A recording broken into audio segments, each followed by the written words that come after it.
नमस्कार, बहुत स्वागत आप सभी का जी मध्य प्रदेश छत्तीसगढ़ देख रहे हैं आप। मैं हूं आपके साथ कोमल गंगवार। हिंदुस्तान के ड्रोन पावर को नई उड़ान मिलने वाली है। भविष्य के हथियार माने जाने वाले सबसे घातक ड्रोन भारतीय सेना की ताकत बनने वाले हैं, क्योंकि भारत अब उस यूरो ड्रोन में शामिल हो गया है जिसका एक ही मिशन है, दुनिया के सबसे विनाशकारी ड्रोन बनाना। इस रिपोर्ट में देखिए।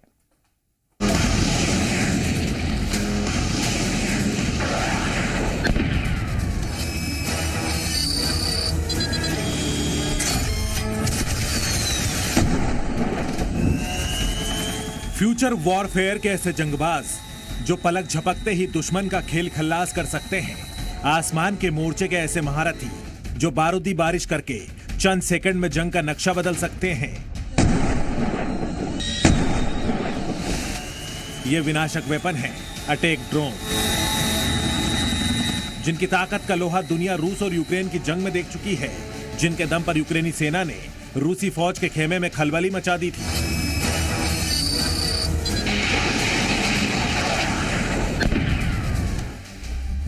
ऐसे ही किलर ड्रोन अब हिंदुस्तान की सेना में शामिल होकर दुश्मन के खिलाफ बारूदी हुंकार भरने वाले हैं, क्योंकि भारत अब यूरोप के उस प्रोग्राम का हिस्सा बन चुका है जिसके तहत घातक से घातक ड्रोन बनाए जा रहे हैं।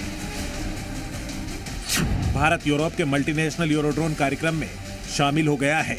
यूरोड्रोन में यूरोप की कई कंपनियां शामिल हैं जो इस प्रोग्राम में शामिल देशों के लिए विनाशकारी ड्रोन बनाने के मिशन में लगी हैं।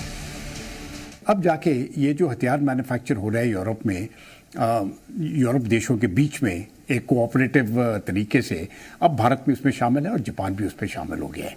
और जो भारत की टेक्नोलॉजी है वो उनको मिल जाएगी और जो उनकी टेक्नोलॉजी है जो वो भारत को मिल जाएगी। और इस प्रकार से ये जो नेक्स्ट जनरेशन ड्रोन्स बनेंगे, अब मुझे लगता है ये यूरोपियन देशों के लिए भी जो इसको इस्तेमाल करेंगे और भारत के लिए भी ये बहुत फायदेमंद होगा।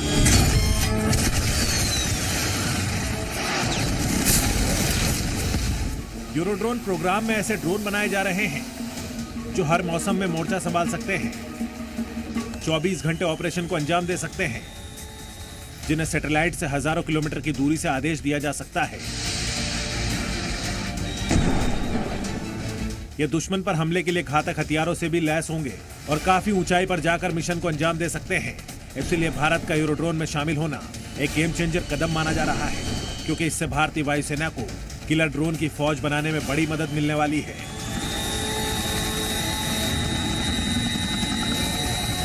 यूरोड्रोन का नेतृत्व फ्रांस, जर्मनी, इटली और स्पेन कर रहे हैं, जिनका मकसद ड्रोन पावर को लेकर अमेरिका पर निर्भरता कम करना है, क्योंकि अभी ज्यादातर यूरोपीय देश अमेरिकी MQ-9B रिपर ड्रोन का इस्तेमाल कर रहे हैं। भारत ने भी अमेरिका से ये ड्रोन लिया है, लेकिन यूरोड्रोन का हिस्सा बनने से भारत को भी वो तमाम ड्रोन मिल सकेंगे जो इस प्रोग्राम के तहत डेवलप किए जा रहे हैं, क्योंकि अभी ड्रोन पावर में भारत अमेरिका और दूसरे देशों पर निर्भर है। भारत ने अमेरिका से MQ-9B रिपर ड्रोन लिया है। ये ड्रोन हर प्रकार के मौसम में 30 घंटे से 40 घंटे तक उड़ान भर सकता है। इसकी रफ्तार 388 किलोमीटर प्रति घंटे है, तो इसकी रेंज 1900 किलोमीटर तक है। इसके अलावा इजराइल का घातक ड्रोन हेरॉन भी भारतीय सेना की ताकत है, जिसका इस्तेमाल लंबी दूरी तक सर्जिकल स्ट्राइक में किया जा सकता है।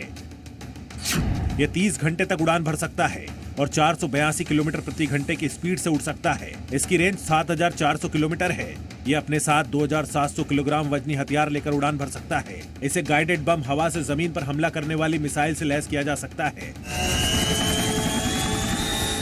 इन दो विनाशकारी ड्रोन्स के साथ ही भारतीय सेना के पास कई सर्विलांस ड्रोन भी है, लेकिन भविष्य की चुनौतियों को देखते हुए और चीन पाकिस्तान के खतरे के मद्देनजर भारतीय सेनाओं को और विनाशक ड्रोन की जरूरत है, जो यूरोड्रोन प्रोग्राम के जरिए पूरी हो सकती है। इसलिए भारत का यूरोड्रोन में शामिल होना बहुत बड़ा कदम माना जा रहा है। ब्यूरो रिपोर्ट, जी।